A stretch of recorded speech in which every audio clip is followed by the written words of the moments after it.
Welcome to PK cooking channel. இன்றைக்கி காலையிலேருந்து night வரைக்கும் நான் என்னென்ன சமைச்சிருக்கேன் அதை தான் உங்களுக்கு ஒரு விலாகாக காமிக்கிறேன்.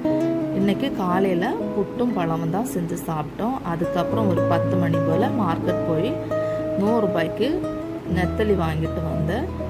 நெத்தலியை குழம்பு பண்ணிவிட்டு மாங்காவும் தக்காளி முருங்கைக்காய் எல்லாம் போட்டு குழம்பு வச்சுட்டேன். குழம்பு சூப்பராக ரெடியாகி வந்துட்டுருக்கு. சாதம் ஏற்கனவே வேக வச்சு வடித்து வச்சுருக்கேன். அதுக்கப்புறம் ஒரு 11 மணிக்கா கண்ணூர் கோக்டெயில் செஞ்சு சாப்பிட்டோம். ரொம்ப டேஸ்ட்டாக இருந்தது. உண்மையிலே சொல்கிறேன், டேஸ்ட்டு அடிப்பொலி. கண்டிப்பாக நீங்கள் செஞ்சு பாருங்கள்.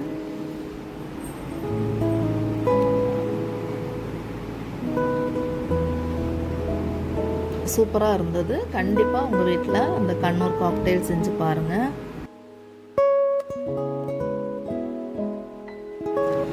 அதுக்கப்புறம் நைட்டுக்கு அவகோடா சாலட் தான் பண்ணினேன். இந்த அவகோடா கொக்கமில்லைன்னு சொல்லுவாங்க. இந்த சாலட் ரொம்ப நல்லா இருந்தது. எதுவும் இல்லை, நம்ம தயிர் பச்சடி பண்ணுவோம்ல, அந்த மாதிரி பண்ணி எடுத்தாலே போதும். நம்ம தயிருக்கு பகரம் லெமன் சேர்க்குறோம். அதுக்கப்புறம் வெள்ளரிக்காய்க்கு பகரம் இந்த அவகோடா சேர்க்குறோம். ரொம்ப டேஸ்ட்டாக இருக்கும். கண்டிப்பாக நீங்கள் ட்ரை பண்ணி பாருங்கள். சப்பாத்தி கூட சாப்பிட்றதுக்கு நல்ல காம்பினேஷன் இது.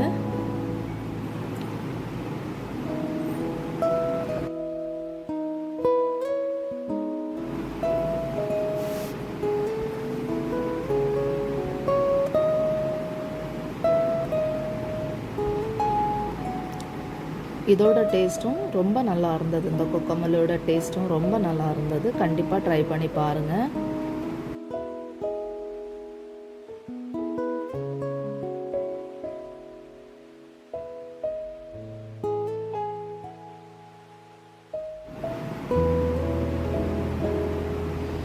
அதுக்கப்புறம் சோயா சுக்கா பண்ணி எடுத்தேன். அதாவது சிக்கன் குழம்பு எப்படி பண்ணுறோமோ அதே மாதிரி தான், ஆனால் ரொம்ப நம்ம வற்ற வச்சு கடைசியாக ஒரு 1/2 டீஸ்பூன் சுகர் சேர்த்து பண்ணினா ரொம்ப டேஸ்ட்டாக இருக்கும்.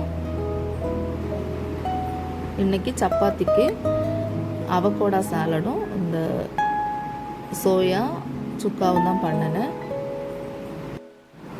சோயா நல்லா வெந்ததுக்கப்புறம் கடைசியாக இதில் கருவேப்பிலை, கொத்தமல்லி, 1/4 டீஸ்பூன் சுகர், கொஞ்சமாக பட்டர், அதுக்கப்புறம் கொஞ்சம் கஸ்தூரி மேத்தி தூவிட்டு ஸ்டவ் ஆஃப் பண்ணிடுங்க. சூப்பராக ரெடி ஆயிரும். எல்லாமே சிக்கன் குழம்புக்கு என்னென்ன மசாலா எடுக்கிறோமோ அதை தான் எடுத்து நல்ல ஃபைன் பேஸ்ட்டாக அரைச்சி தான் கொஞ்சம் எண்ணெயில் வதக்கிட்டு தான் இதெல்லாமே வேக வச்சு எடுத்தேன். டேஸ்ட்டு வேறு லெவலில் இருக்கும். கண்டிப்பாக நீங்கள் ட்ரை பண்ணி பாருங்கள்.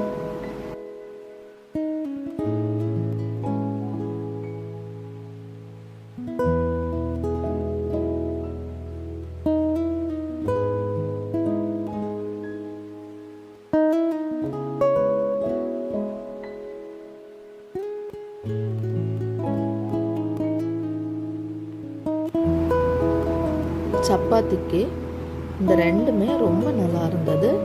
கண்டிப்பாக உங்கள் வீட்டில் ட்ரை பண்ணி பாருங்கள். ட்ரை பண்ணி பார்த்துட்டு எப்படி இருந்ததுன்னு கமெண்டில் சொல்லுங்கள். வீடியோ பிடிச்சிருந்தால் மறக்காமல் லைக் பண்ணுங்கள், ஷேர் பண்ணுங்கள், சப்ஸ்கிரைப் பண்ணுங்கள்.